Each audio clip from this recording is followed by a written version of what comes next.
Hey guys, so I was just thinking this morning that I wanted to start a little free library vlog because I have plans to go to a few different places throughout the city in the next while, and I thought, why not check out little free libraries wherever I go?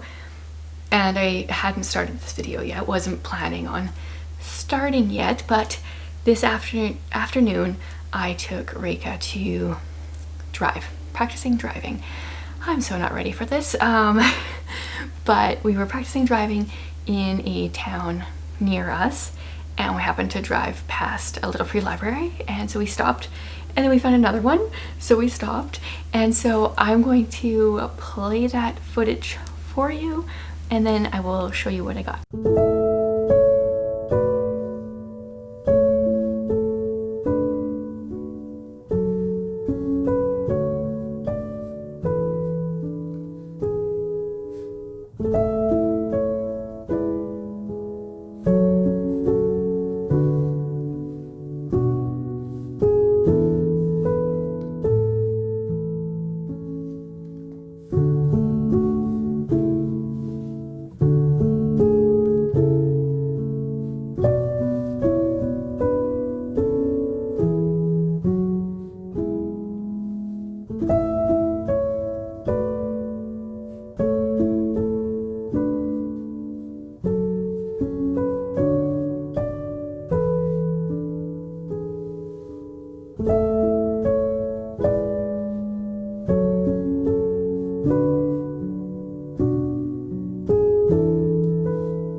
Ultimately, my goal for the little free libraries is to get rid of books.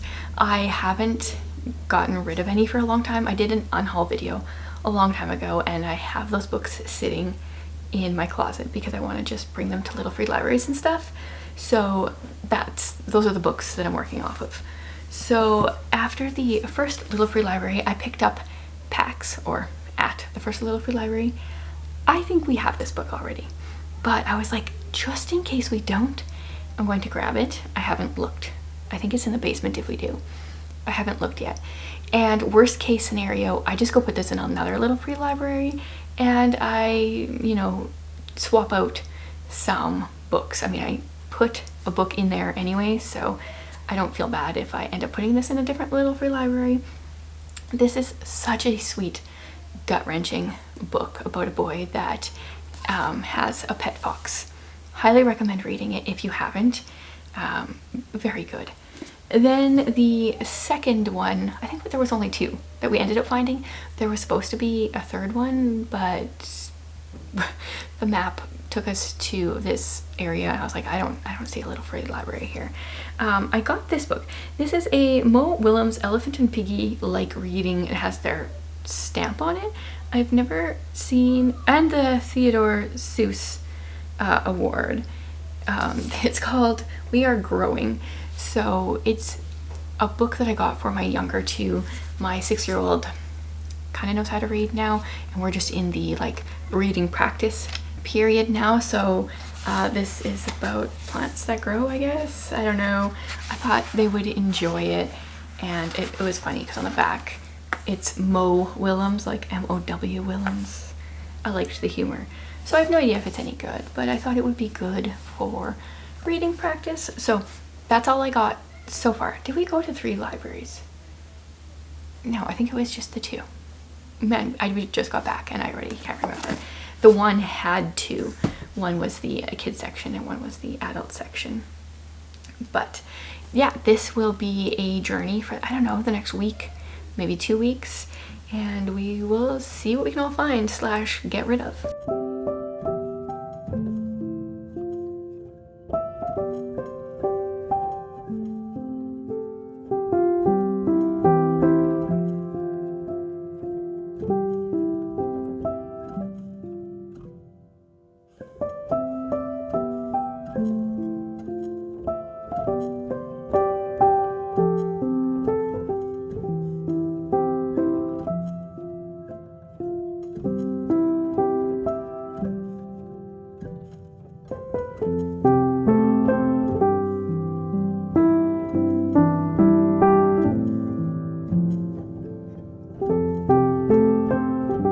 went to another little free library this evening. Drove by one, so I stopped and I hit the kid book jackpot, which is seeming to be what's happening so far today. First of all, I found Princess in Black, the first book. I think the series gets a little weird at some point, but I like the first book.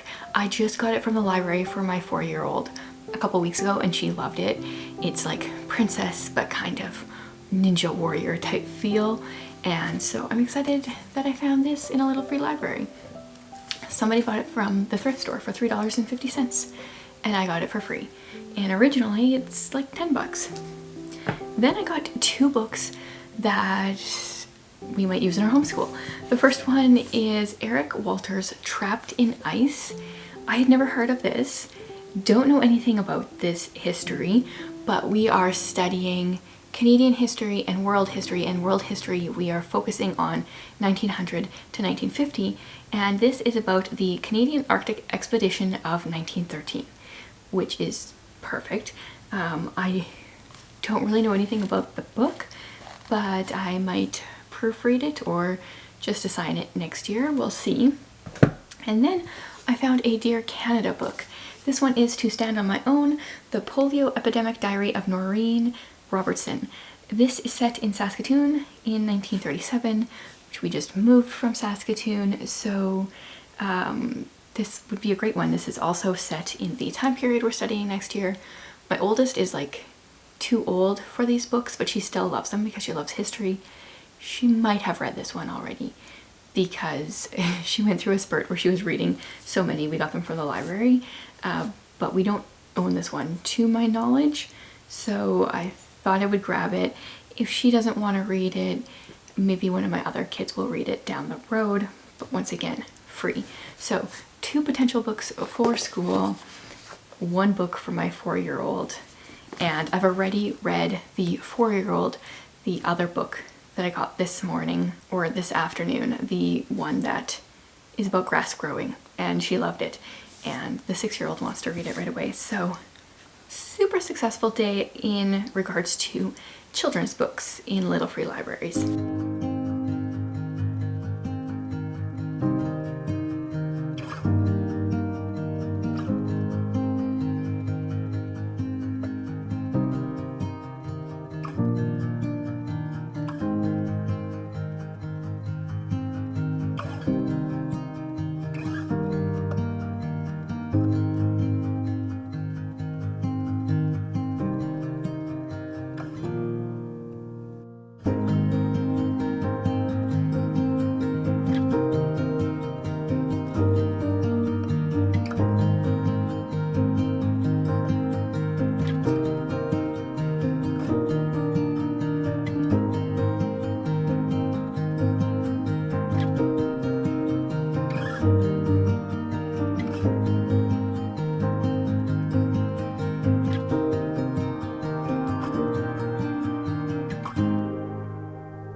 I was going through my bin of books to get rid of, bring to little free libraries, books that I've unhauled before that I don't want to read or thought I didn't want to read, and I pulled out 4 middle grade historical fiction that I might want to give another try.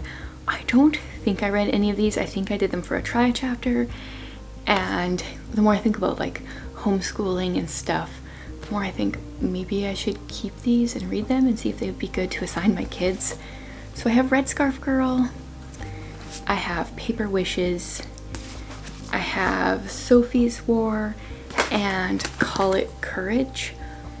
Have you guys read any of these? Are they good? Should I give them a try?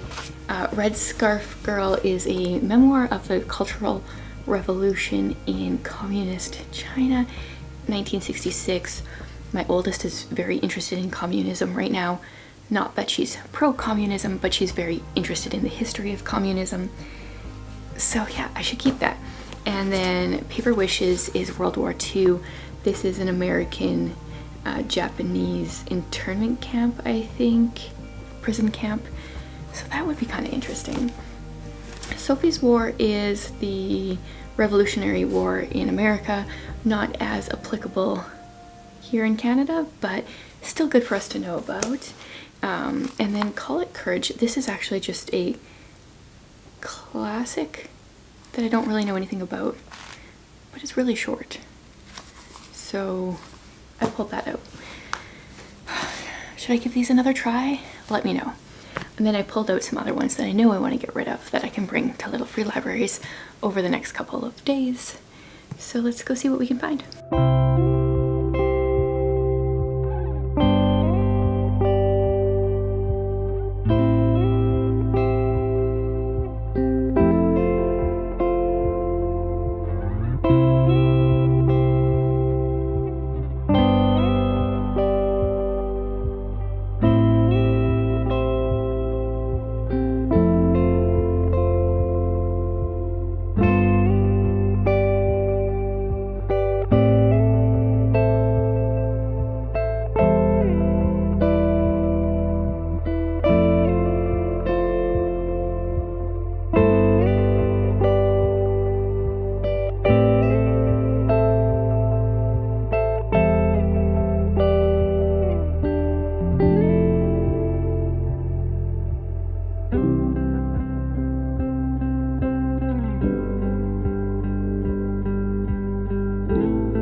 Okay, I have two books that I have got from Little Free Libraries that I want to share. I've been kind of lucking out just driving around this last couple weeks here, and stumbling across Little Free Libraries that are not on the maps. So I've been using Google Maps and just searching Little Free Library. And then I have the Little Free Library app. There's not usually any crossover. There's different libraries on both. And I've been to quite a few. I don't know, I've only been to a few in the last week, but most of them aren't even on maps. So the first book I found I'm very excited about. It's Columbine by Dave Cullen. And this is about the school shooting. And that happened on April 20th, 1999. Two boys went into their high school with bombs and guns. Their goal was to leave a lasting impression on the world. The horror they inflicted left an indelible stamp on the American psyche. I was in high school, middle school when this happened. Very much remember hearing about it, reading the stories. Yeah, I'm very far away from Columbine physically, but I remember the impact. And so this says, now in this definitive account, Dave Cullen presents a compelling and utterly human profile of teenage killers. With a keen investigative eye and psychological acumen, he draws on hundreds of interviews, thousands of pages of police files, FBI psychologists, and the boys' tapes and diaries. So I think it's going to be pretty intense. It has really good reviews on Goodreads. Even people that I follow have rated it very highly. And so I think this is a book we're going to be using in school next year. Not like the next year coming up. This next year we're going to be doing 1900 to 1949 for history. But then the next year, so 2026 school year, we are going to be doing 1950 to 1999. So this will be then, like pretty much 2 years from now, I think my oldest will be reading it. She'll be finishing grade 11. I think that's probably a good age for it, because I think it's going to be pretty intense, but I've heard really good things. If you guys have read it, let me know. Also, on that note, because we are doing 1900 to 1949 for school this year, I would love to hear if you guys have very favorite books from that era. We're going to be doing 1900 to 1920-ish in one term, 1920 to what was I gonna do? 1920 to 1940 for another one, and then 1940 to 59 for another one. And both my older kids, I have a lot of books that are great possibilities for those time periods. They'll be in 7th and 10th grade. And I would love to hear what your absolute favorites are from those years. Maybe that will help me narrow it down, because a lot happened in history in that time period. So I have a lot of books, and a lot of them are really good, but I'd be curious to hear what your guys' favorites are. And then I found the Beyond the Spiderwick Chronicles. This is book 2. My oldest has always loved the Spiderwick Chronicles. I don't know if she's ever read the Beyond the Spiderwick books, but this is just one series I don't ever hear anyone talking about really. And even though she's kind of like too old for the series, she still loves it. And the books are quite short, which is nice and unique for the age. Love this illustration here. That's great. Is there lots of illustrations throughout? Oh, there totally is. They have deckled edges, which makes things a little bit difficult to flip through. But yeah, lots of pictures. So I thought I would get this for her collection. She has a bind up of the 3 Spiderwick Chronicles books together, and then she's also collecting the hardcover of them individually. So that was fun to come across this. It's definitely been more of a successful little free library haul visits for my kids, but I'll take it. That's still good, and I'm gonna read this one as well. This is going to be for me to read probably next summer. I will kind of spring, summer, I will be hopefully proofreading for the next school year, and then my daughter will read it then 2 years from now or so. It hurts my brain to be thinking that far ahead, but that's where we're at. So, successful 2 little stops there, I feel like. You tell me you're scared. You tell me you're weak, but I know you're stronger than what you think. And I know it's hard.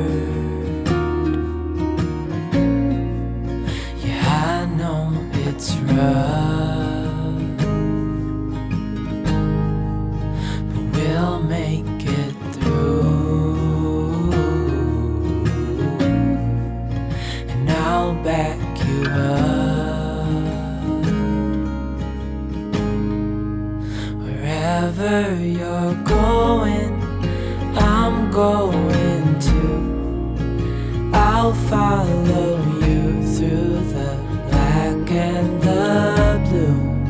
Whatever the mountain, we'll climb to the next. Honey, I'm with you through life and to death.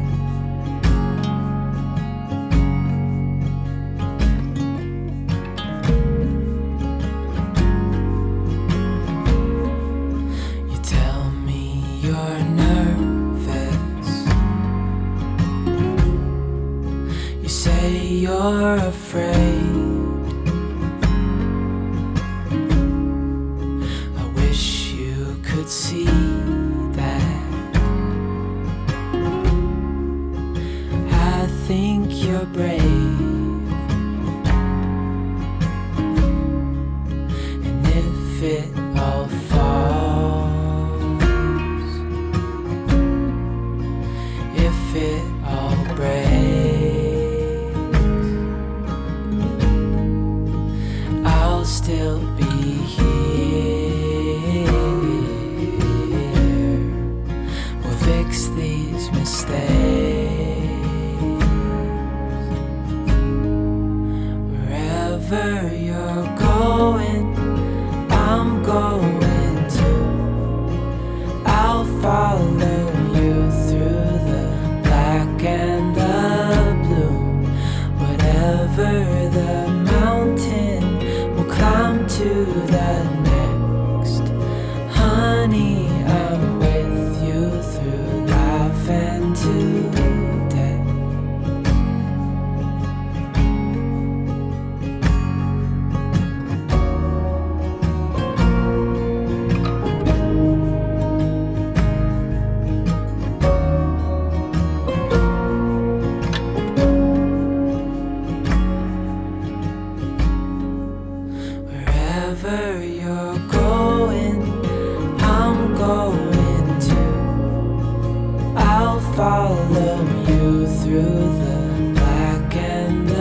Okay, I think I hit up my last few little free libraries for this video, but I really liked keeping my eye out for little free libraries as I go, instead of specifically driving for little free libraries. We got a few books, most of them for my kids again, and a couple actually for me this time. Reka found a graphic novel called Sunny Side Up. She read it in like the half an hour after we got home, and she said she really liked it. When is a summer vacation not really a summer vacation? I don't know. This is by Jennifer Holm and Matthew Holm. And yeah, she really likes graphic novels as palette cleansers, and because she can blast through them. And then Ephraim loves graphic novels too, so if she recommends it, I'm sure he'll read it. Plus, she got a free bookmark in here. Some kid had made a bookmark, and there was a free guitar pick. So, I mean, she came out of this just winning. And then she also grabbed, there's 2 Titanic books by Gordon Corman. Unfortunately, it's book 2 and book 3. We've got Collision Course and SOS. I don't know if she's going to read these relatively soon. If not, this would be perfect for the 1900 to 1920-ish range for school next year. I don't know if the library would have book 1. Book 1's called Unsinkable. So, I'm assuming, I don't know how it starts, but book 2 says there's a killer on the loose, and the only people who know are 4 kids. So they're looking for a killer in this one. Here, disaster has struck. This one is SOS. The Titanic is going down. So book 1 is probably like just the start of the voyage. And what started as a thrilling voyage has turned into a fight for survival. So once again, we're following 4 kids. Okay, it's the same 4 kids. And then book 4, why did I think there was book 4? I don't know how many books there are. The back only shows 3 books, so maybe it's just the 3. Yeah, so that was decent for that. Then I got this very damaged copy. I think I saw this last year when I went to this one little free library. It is called How Should We Then Live by Francis A. Schaeffer. And the dust jacket is in terrible condition. Let's just take that off. I don't really know if there's a point to that, but it's a cool looking hardcover copy. And it came from John P. Elifson from California. So that's kind of cool. And I don't really know what it is. I am pretty sure that I got a different Francis Schaeffer book from that little free library last year and then passed on this one. This is supposed to be a personal analysis of the key moments in history which have formed our present culture and the thinking of the men who brought those moments to pass. Yeah, I don't really know. It brings his brilliant analysis with the fall of Rome, tracing Western man's progression throughout the ensuing ages, from ancient Roman times to the Middle Ages, through the Renaissance, the Reformation, and the Enlightenment, up to our present scientific atomic age. Each step of our cultural development is scrutinized, documented, and expanded upon in the light of subsequent historical facts. So I would like to probably read one of the other books. I think I have 1 or 2 of his first, but it's got pictures and got Charles Darwin here. I'm curious about it. That's gonna go on my shelf. And then I found The Glass Castle, which this is a book that first of all, I see all the time in a thrift store. And I feel like I get it mixed up with another book, which title I cannot remember right now. So I thought I'd grab it and then see if I can do some research to see, is this the book that everyone says I should read? You guys can tell me. Should I read this? What is it? It's a remarkable memoir of resilience and redemption, revelatory look into a family at once deeply dysfunctional and uniquely vibrant. When sober, Jeanette's brilliant and charismatic father captured his children's imagination, teaching them physics, geology, and how to embrace life fearlessly. But when he drank, he was dishonest and destructive. Her mother was a free spirit who abhorred the idea of domesticity and didn't want the responsibility of raising a family. So the Wall's children learned to take care of themselves. They fed, clothed, and protected one another, and eventually found their way to New York. Their parents followed them, choosing to be homeless even as their children prospered. That's very interesting. So this is like her true story, and then obviously it's been turned into a movie. Is it any good? Is this the book, The Glass Castle? And then I feel like there's one that has one of these words that I always confuse it with. Tell me if I should read this. And that will be all for this Little Free Library tour vlog thing. Little Free Libraries are so fun. Thankfully, I got rid of more books than I picked up. I tried to always give at least 2 books to the Little Free Libraries, and I didn't get a book at every one. So overall, I think winning that way, because I'm trying to get rid of books. Let me know if you guys have a bunch of Little Free Libraries in your area. Have you found anything good lately? And if not, definitely think about starting one, because we used to have one and it can be a lot of work to keep it up, but it's really good to have in the community. So thanks for joining me for this, and I will be back in a few days, hopefully, with another video.